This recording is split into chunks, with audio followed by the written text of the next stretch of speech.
नमस्कार, स्वागत है आप सभी का हमारी खास पेशकश में। आप देख रहे हैं मुद्दा, आपके साथ मैं हूं घनश्याम। और मुद्दा में आज बात होगी परीक्षा पर रार की।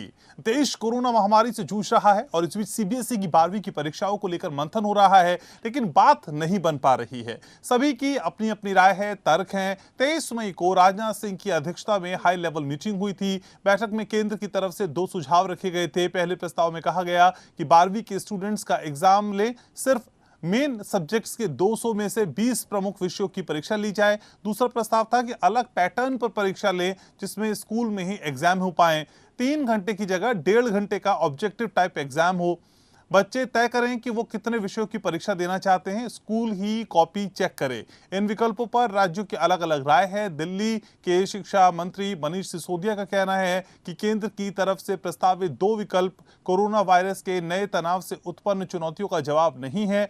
छात्रों को परीक्षा के लिए तैयार रहने के लिए कहना न केवल असंवेदनशील है बल्कि घातक भी है। इसलिए हमें टीकाकरण या परीक्षा रद्द करने पर विचार करना चाहिए। झारखंड के सीएम हेमंत सोरेन का कहना है कि कोरोना के हालात को देखते हुए राज्य में 12वीं की परीक्षाएं कराना सही नहीं है। छत्तीसगढ़ सरकार ऑनलाइन परीक्षाएं आयोजित कराने के पक्ष में है। कर्नाटक सरकार भी परीक्षाएं कराने के पक्ष में है। सरकार का मानना है कि बच्चों के भविष्य के लिए 12वीं की परीक्षाएं कराना जरूरी है। तमिलनाडु सरकार भी परीक्षाओं के पक्ष में है। केरल सरकार भी परीक्षाएं कराने के पक्ष में है। हालांकि केरल सरकार ने परीक्षाओं से पहले स्टूडेंट को वैक्सीन देने का भी सुझाव रखा है। गोवा, महाराष्ट्र, गुजरात, ओडिशा की सरकारें भी परीक्षाओं को लेकर मंथन में जुटी हैं। उत्तर प्रदेश सरकार भी जल्द इस पर अपनी राय जाहिर कर सकती है। इस बीच 12वीं की परीक्षा ऑफलाइन कराने के फैसले के खिलाफ करीब 300 छात्रों ने सुप्रीम कोर्ट के प्रधान न्यायाधीश एन.वी. रमन्ना को पत्र लिखा है। पत्र में छात्रों ने कहा है कि कोरोना संकट के दौरान स्कूल में बुलाकर परीक्षा लिया जाना ठीक नहीं है,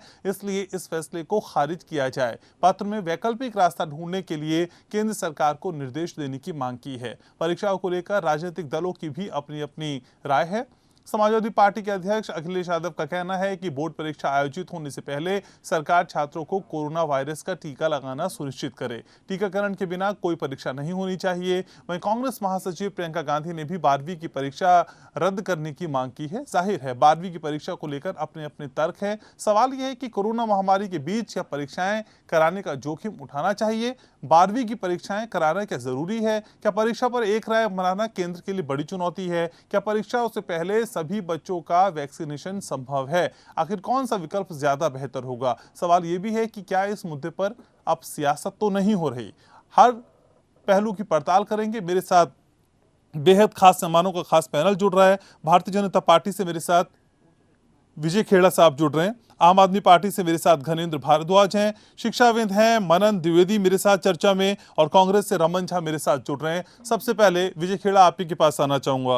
विजय जी, ये परीक्षाएं कैसे होंगी? 12वीं की परीक्षाएं कराना क्या बेहद जरूरी है? दोनों बातें हैं। देखिए, बीमारी से बचना बहुत जरूरी है। पहली बात तो यही है। दूसरी बात यह है कि एग्जाम्स भी होना ही चाहिए। आखिर ऐसे कब तक प्रमोट करते रहेंगे और फिर कैसे इस तरह से पता लगेगा स्किल का, लोगों का, नॉलेज का, या जो बच्चे पढ़ रहे उनका, इसे कैसे कैसे तक पहुंचेगा ये। इसलिए ये करना आसान नहीं है, आसान नहीं है। पूर्व सारे शिक्षा मंत्रियों को उठाकर और पूरे प्रदेशों के मंत्रियों से, सचिव से मिलकर सारी बातों पर विचार किया गया है जी। विचार करने के बाद फिर 2 दिन का समय और दिया, और सुझाव देना है या उन लोगों को और सुझाव बाद में आते हैं भेजें। उन सुझावों के बाद सब पर पूरा चर्चा करके, बात करके, अब शिक्षाविदों से, प्रशासनिक अधिकारियों से सब कुछ लेके अभी हम नहीं। लेकिन विजय खेड़ा, आपको नहीं लगता बहुत लंबा समय खिंच गया? आप किसी राय पर पहुंच ही नहीं पा रहे, या आपकी जो राय है उसको बाकी राज्य मानने को तैयार नहीं है? सर, ये खिंचता हुआ मामला तो बाकी छात्रों के लिए काफी असंवेदनशील लगता है ना। हर दिन उनको इंतजार रहता है कि आप क्या करेंगे। नहीं, कोई समय नहीं लग गया है। सवाल ये है कि ऐसे फैसले लेने में वक्त लगेगा, नहीं लगेगा। अच्छा, आप बोल देंगे कोई समय नहीं लगा है और हम आंख मूंद के मान लेंगे कि आपने कह दिया तो ठीक है, समय नहीं लगा। आप ना माने, आपकी मर्जी है। बिल्कुल नहीं मानेंगे सर, समय लगा है, छात्र परेशान है। हम एक बात जानते हैं, हमें स्टूडेंट की जिंदगी ज्यादा प्यारी है। उसके साथ साथ उनका कैरियर भी प्यारा है। इन दोनों बातों के लिए ये फैसले, तो आप कहाँ कुछ कर पा रहे हैं? दोनों चीजों के लिए आप वो बीच का मैकेनिज्म कहाँ निकाल पा रहे हैं? आप तो कह रहे हैं एग्जाम ले लो। एग्जाम लेना उनकी जिंदगी पे खिलवाड़ जैसा है कि नहीं है? आप अगर आपकी राय ये है या और लोगों की राय है कि एग्जाम नहीं होना चाहिए, तो जरूरी नहीं है कि वो बात तुरंत मान ली जाए। अगर एग्जाम होना संभव है तो दुनिया का सबसे अच्छा निर्णय होगा, अगर संभव है तो। बिना जान के खतरे के, आसानी से, सुविधाओं के साथ, अगर किसी तरह से कोई भी तरह से ये पता लगे कि मेरिट में कौन स्टूडेंट बेहतर है और कौन नहीं है, अगर ये हो सकता है तो इससे अच्छी कोई चीज नहीं है। न्याय क्रिया भी यही है और न्याय भी यही है। लेकिन ये संभव अगर नहीं हो सकता है तो नहीं किया जाएगा। हाँ, तो अभी अगर मगर की स्थिति है ना, तो फिर आप क्यों कह रहे हैं कि समय नहीं लग रहा है? समय तो लग रहा है सर, समय तो बहुत लग रहा है। आपको एक उदाहरण दे देता हूँ। 20 साल से सुप्रीम कोर्ट, हाई कोर्ट में फैसले नहीं हुए, लोग मर गए 3 पीढ़ी में, फ्रीडम फाइटर्स मर चुके हैं। अच्छा, तो वहां कंपटीशन चल रहा है अब। एक सर मुझे बोलने दो, एक लाइन। पड़े हुए हैं ना, नहीं हो पा रहे हैं। और अब तो बिल्कुल ही नहीं हो पा रहे हैं इस समय, क्योंकि प्रायोरिटी अब उनके पास कोरोना की है, कोर्ट के पास। इसी तरीके से जो हमारे पास प्रायोरिटी है कि आप चाहते थे कि हम पूरे प्रदेशों से नहीं सलाह लें, छत्तीसगढ़ ने अलग फैसला ले लिया है। वो कह रहे हम तो एग्जाम कराएंगे, और किस ढंग से एग्जाम कराएंगे? घर में पूरे के पूरे 5 दिन के सारे पेपर दे देंगे, 1 जून से 5 जून के। घर से 5 पेपर अपने घर में बैठ के विद्यार्थी लिखेंगे और फिर जाके सेंटर में जमा करा के जांच होगी। ये कोई तरीका थोड़ी है। ये तरीका कंप्यूटर पर विश्व में और देशों में चला है, शुरू से उसके लिए तैयारी हो। असल में आप राय जरूर लेते हैं, लेकिन करते वही है जो आपको करना होता है। दिक्कत वहां पे पैदा हो जाती है। आप रहिए मेरे साथ। घनेंद्र भारद्वाज है मेरे साथ, आम आदमी पार्टी से। घनेंद्र जी, आम आदमी पार्टी की तरफ से, खासकर मनीष सिसोदिया की तरफ से ये कहा गया कि देखिए वैक्सीनेशन कर दीजिए, फिर एग्जाम ले लिए। वैक्सीनेशन कर पाना, क्या आपको लगता है व्यवहारिक एग्जाम से पहले सारे छात्रों का ऐसा हो पाएगा? क्या मुमकिन है? देखिए घनश्याम जी, निश्चित तौर पर इच्छा शक्ति होनी चाहिए। अगर सरकार की इच्छा शक्ति तो सारे काम हो जाएंगे। आज देश की सरकार ये कह रही है कि बच्चों को एग्जामिनेशन देने जाना है। अरे बच्चे जब निकलेंगे घर से, जब बच्चे वैक्सीनेट हो जाएंगे, सीधी सी बात है, 1.5 करोड़ बच्चे हैं जिन्होंने 12वीं की परीक्षा देनी है। उन 1.5 करोड़ बच्चों की सुरक्षा के साथ कोई भी खिलवाड़ हमें पसंद नहीं है। और मनीष जी ने तो पहले कहा है कि हम अभी किसी भी तरीके के एग्जामिनेशन के विरोधी हैं। आप एग्जामिनेशन मत कराइए, आप उसके जो हिस्टोरिकल रेफरेंस है उसको पकड़ लीजिए, जैसे हमने 10th में करा। हिस्टोरिकल रेफरेंस के हिसाब से आप उसको प्रमोट कर दीजिए। और अगर उसके बाद अगर बच्चे को या उसके पेरेंट्स को कोई आपत्ति होती है, कोई ऑब्जेक्शन होता है कि मेरा बेटा या मेरी बेटी इससे बेटर परफॉर्म कर सकते थे, तो जैसे माहौल अनुकूल होगा आप उसका एग्जाम लेके उसको अपग्रेड कर देना, उसको अपडेट कर देना। उसके बाद उसको बहुत सिंपल सा सोल्यूशन है। और मनीष जी ने कहा वैक्सीनेशन क्यों नहीं हो सकती? आज भारत सरकार के विदेश मंत्री यूएस बैठे हैं, एस जयशंकर। फाइजर ने वहां पे 12 से 18 साल तक के बच्चों के लिए वैक्सीनेशन बना दी है, वहां पे लग रही है। विदेश मंत्री बैठे, जाके वहां पे बात कर ले। 1.5 करोड़ हमारे बच्चे हैं, 1.5 करोड़ हमारे टीचर्स हैं। घनेंद्र भारद्वाज, 18 साल से आगे के बच्चों के लिए या व्यक्तियों के लिए तो आपके पास वैक्सीनेशन है नहीं। आप कह रहे हैं कि हमें वैक्सीन नहीं मिलती, सेंटर बंद हो रहे हैं। फिर 17.5 साल तक के बच्चों की भी आप वैक्सीनेशन कर देंगे? सर, दोनों अलग अलग चीजें ना। आपके पास तो वैक्सीन ही नहीं है। घनश्याम जी सुन लीजिए, वैक्सीन देने का काम केंद्र की सरकार का। फिर टोपी फिरा देंगे आप, फिर आप टोपी फिरा देंगे, फिर बोलेंगे हमें केंद्र वैक्सीन नहीं दे रही है। घनश्याम जी सुन लीजिए, घनश्याम जी सुन लीजिए, मैं वही कह रहा हूँ कि अगर केंद्र सरकार चाहे, केंद्र सरकार की इच्छा शक्ति हो तो वैक्सीन फाइजर वहां से दे सकता है। तब एस जयशंकर को बात करनी है वहां पे यूएस प्रेसिडेंट और फाइजर एग्जाम होने, बच्चों के लिए वैक्सीन दे दो। 3 करोड़ वैक्सीन एस जयशंकर ले आए। हम दिल्ली की तरफ से कमिटमेंट करते हैं, दिल्ली के सभी बच्चों को, टीचर्स को 2 दिन के अंदर वैक्सीनेट कर देंगे। हम उनके स्कूल्स में कैंप लगा देंगे, डॉक्टर्स लगा देंगे, नर्स लगा देंगे, वैक्सीनेशन कर देंगे। और हमने ये भी सुझाव दिया था कि जितने बच्चे हैं उनकी ऑन एन एवरेज 17.5 से 18 साल के बीच में है। आप हेल्थ एक्सपर्ट से बात कर लीजिए। अगर हेल्थ एक्सपर्ट कहते हैं कि 17.5 से 18 साल तक के बच्चे को कोवैक्सीन या कोविशील्ड लग सकती है, तो आप कोवैक्सीन या कोविशील्ड लगा दीजिए। आप भी ना घनेंद्र जी, आप भी असल में हवाई फायर बहुत करते हैं सर, क्योंकि आप तो पहली लहर के बाद ये भी कह रहे थे कि दूसरी लहर में हमारे पास अस्पतालों में इंतजाम है, ऑक्सीजन की कोई कमी नहीं होगी, बेड की कोई कमी नहीं होगी। लेकिन दूसरी लहर आई तो हमने देखा ना सर, लोग सड़कों पे मरे हैं, तड़प तड़प के मरे हैं, लोगों ने अपनों को खो दिया। सर, आपकी बातें भी समझ में नहीं आती है ना। आप बहुत सर लठ हवा में चलाएंगे तो कोई फायदा नहीं है, धूल में लठ चला के कोई फायदा नहीं है। घनश्याम जी मैं फिर कह रहा हूँ 2 दिन में कि आप कर देंगे वैक्सीन स्कूल के दिलवा बच्चों की दीजिए, वैक्सीनेशन। आप वैक्सीन दिलवा दीजिए। दिल्ली 80 लाख वैक्सीन मांग रही है हर महीने। आप तो पॉलिटिक्स 80 करना लाख चाहते हैं ना वैक्सीन सर, दिलवा आप तो दो। इस पे पॉलिटिक्स आप करना 80 लाख चाहते हैं। वैक्सीन दिलवा आप दो, 3 पॉलिटिक्स महीने करना के चाहते हैं अंदर कि हमने वैक्सीनेट वैक्सीन कर मांगी, देंगे। वैक्सीन मिली नहीं, हम तो 2 दिन में कर देते। वैक्सीन मिलती तो फिर आप पूरी दिलवा वैक्सीन नहीं दीजिए ना, मिलती। वैक्सीन तो दिलवाइए ना, हम कर देंगे। ठीक है। हम हवा रमन की झा, बात नहीं ठीक करते, है, हमने दिल्ली में रमन झा करके मेरे दिखाया साथ कांग्रेस से घनश्याम जी। जुड़ रहे हैं। रमन जी, परीक्षाएं होंगी कैसे? क्योंकि जिस तरह की स्थिति है वो परीक्षा होने वाली तो नहीं दिखाई देती, लेकिन केंद्र चाहता है कि परीक्षाएं हो जाएं। बीच का रास्ता क्या होगा? देखिए, ये जो सरकार है, ये सरकार आज की नीति जो सरकार है वह नीतिहीन और संवेदनहीन सरकार है। क्योंकि हम मानते हैं कि परीक्षा बच्चों के भविष्य के लिए जरूरी है, लेकिन भविष्य तब सुरक्षित होगा जब उनका जीवन सुरक्षित हो। अगर आप जीवन के साथ खिलवाड़ करते हैं बच्चों का, आज आप ऑनलाइन परीक्षा की भी बात चल रही है कि कहीं ऑनलाइन दिलवा दीजिए या वैक्सीनेशन दिलवा देंगे बात चल रही है, तो मैं सबसे पहले ये पूछना चाहता हूँ सरकारी पद से भी और आपके चैनल के माध्यम से केंद्र सरकार से भी कि वैक्सीन जो है वो कितना सुरक्षित है। फर्स्ट डोज वैक्सीन के बाद भी कई लोग मृत्यु के गोल जा रहे हैं, कोरोना के आगोश में समा रहे हैं। सेकेंड डोज वैक्सीन के बाद भी कई डॉक्टरों की मृत्यु हो चुकी है, कई लोगों की मृत्यु हो चुकी है। अब तो आप वैक्सीन पे सवाल उठा रहे हैं, लेकिन रमन झा, मैं कह रहा हूँ एग्जाम कैसे होंगे? फिर एग्जाम कैसे होंगे उस पे आइए। मैं बता रहा हूँ आपको, मेरी बात सुन लीजिए। आज अमेरिका जैसा देश सेकेंड डोज वैक्सीन के बाद या वैक्सीनेशन के बाद कई स्टेट को मास फ्री जोन कर चुका है, लेकिन भारत जो अपने स्टेट में ही, अपने देश में ही वैक्सीन को प्रोड्यूस कर रहा है, हमारे यहाँ वैक्सीन बन रहा है, फिर भी हम आज एक भी गांव को आज तक वैक्सीन फ्री, मास्क फ्री नहीं कर पाए हैं। रही बात परीक्षा की, तो बच्चों के भविष्य को सुरक्षित रखने के लिए सरकार चाहे तो ऑनलाइन परीक्षा करवा ले, लेकिन ऑनलाइन परीक्षा में भी इनकी डिजिटल इंडिया का पोल खुल जाएगा, क्योंकि ना तो आप गाँव में अभी तक संपूर्ण रूप से बिजली दे पाए हैं और ना ही इंटरनेट की व्यवस्था कई जगहों पे है। तो बच्चा को किस तरह से आप ऑनलाइन एग्जाम भी दिलवाएंगे, इसके लिए एक जो साफ और अच्छी नीति सरकार को बनानी है। लेकिन सरकार है जो चुनाव हो तो भीड़ इकट्ठा करना है और अपने ऊपर दायित्व पर परीक्षा करवा दो, लेकिन परीक्षा करवा देने से ही नहीं होगा। अगर उसमें से कुछ बच्चों की मौत हो जाए, इसकी जवाबदेही कौन लेगा? अच्छा, कांग्रेस परीक्षाओं के बहाने पॉलिटिक्स कर रही है क्या?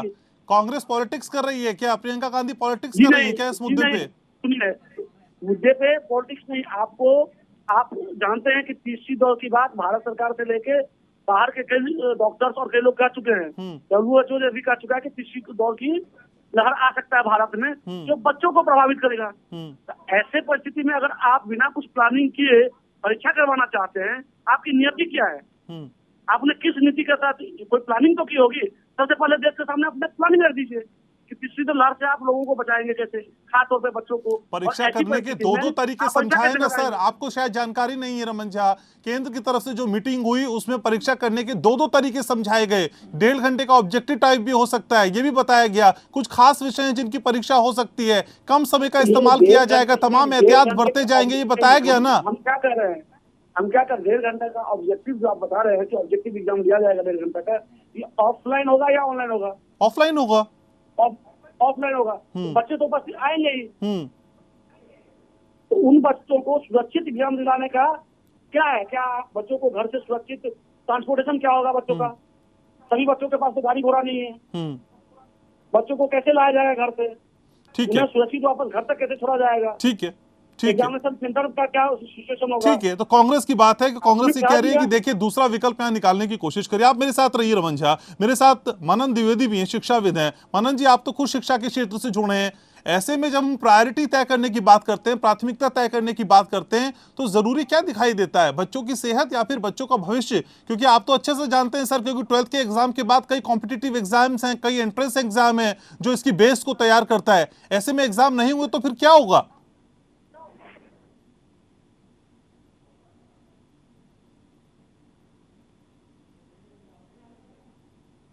अच्छा द्विवेदी जी, आपकी आवाज मुझ तक नहीं आ पा रही है। एक बार आपका ऑडियो में दुरुस्त करवाता हूं अपने साथियों से कह के, फिर मैं आपके पास लौटता हूं।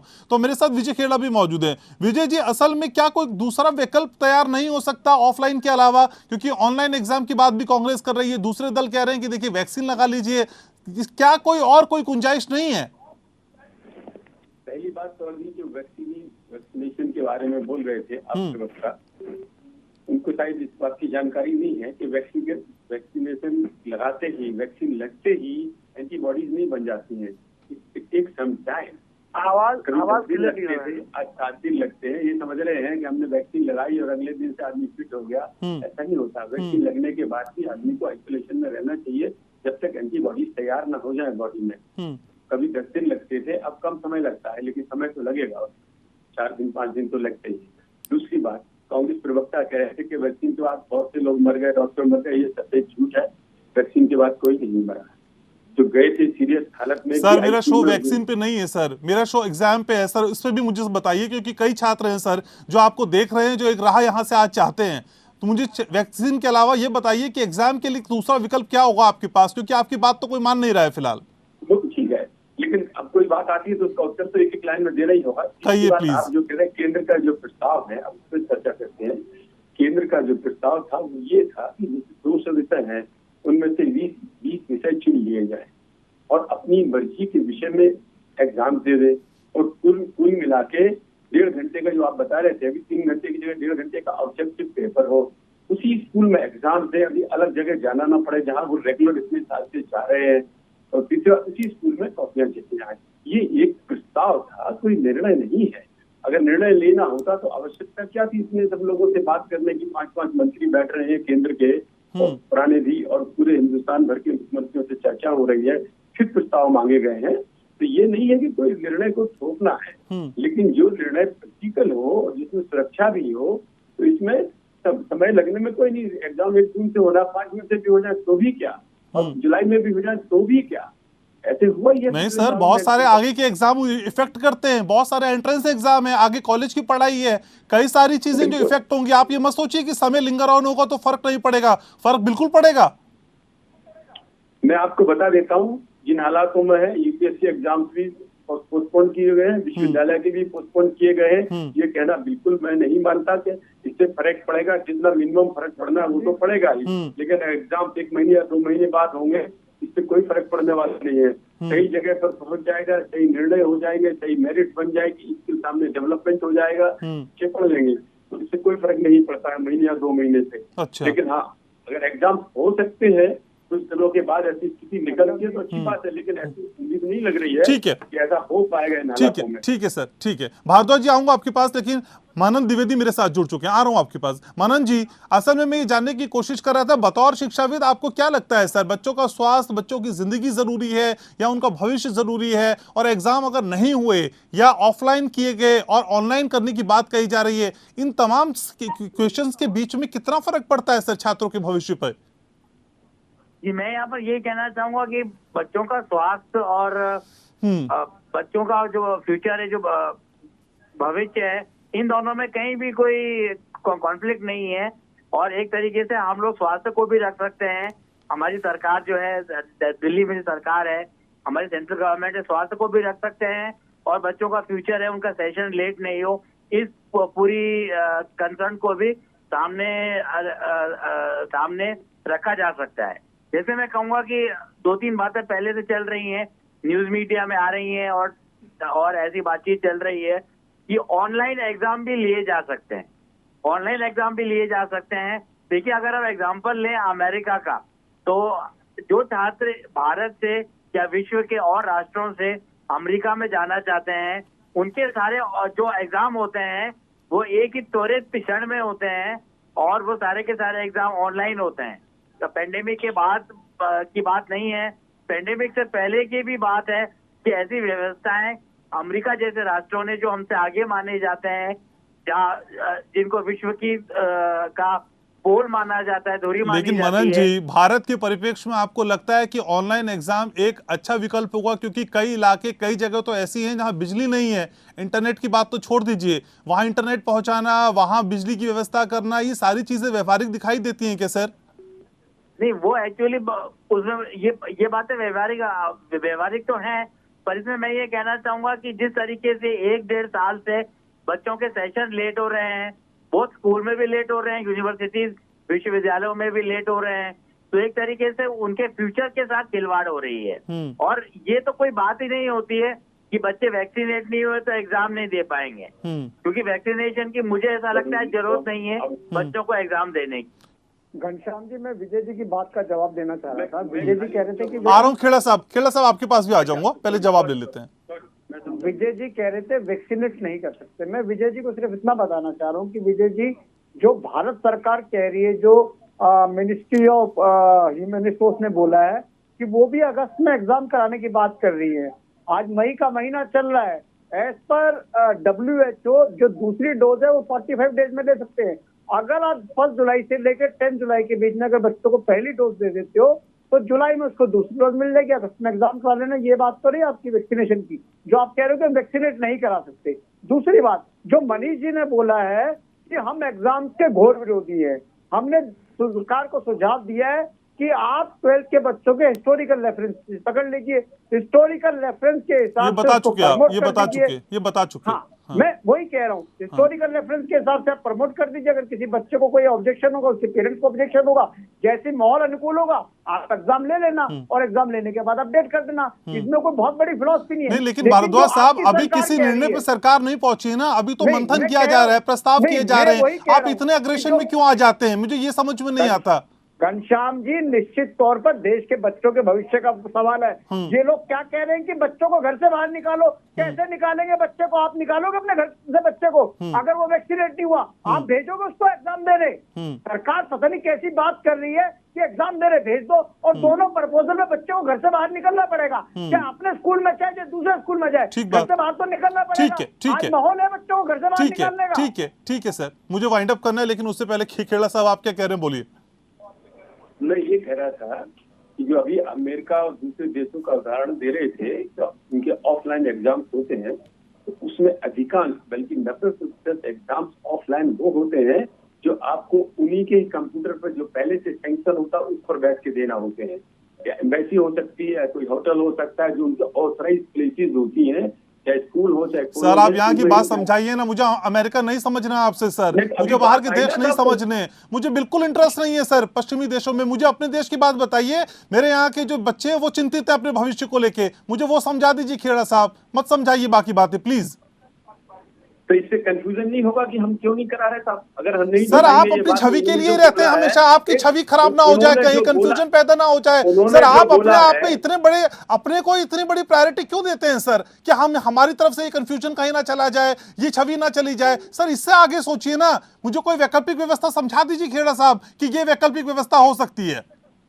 इसका मतलब ये है कि हम ये मैसेज जाने दें कि ऑफलाइन बहुत बढ़िया चीज है, ऑफलाइन करा दें। इसका मतलब तय हुआ, इनकी बात मान ली जाए, क्योंकि मैं सत्य नहीं बताऊं, सच तो बताना होगा। अगर कोई बात ऑफलाइन तो आप चाहते हैं सर, ये लोग नहीं चाहते, कंफ्यूज क्यों हो रहे हैं? ऑफलाइन आप चाहते हैं, हिस्टोरिकल रेफरेंस पे करवा लो, ऑफलाइन भी जब भी हो सकता है, परीक्षा ले लेना।